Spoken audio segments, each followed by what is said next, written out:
আদিবাসীদের সাংবিধানিক স্বীকৃতি প্রদান এবং এনসিটিবির চেয়ারম্যানের পদত্যাগ চেয়ে প্রতিবাদী সাংস্কৃতিক সমাবেশ করেন আদিবাসীরা।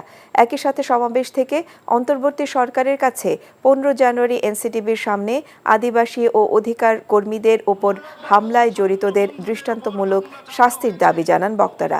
বিকেলে ঢাকা বিশ্ববিদ্যালয়ের টিএসসিতে ইন্ডিজেনাস আর্টিস্ট ইউনিটি পাঠ্য বইয়ের আদিবাসী শব্দ সংবলিত গ্রাফিতি পুনর্বহালের দাবিতে এই সমাবেশের আয়োজন করেন তারা।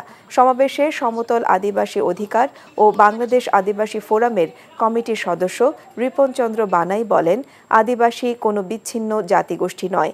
হামলার সুষ্ঠু তদন্ত না হলে সারা দেশে আন্দোলন গড়ে তোলার কথাও জানান তিনি।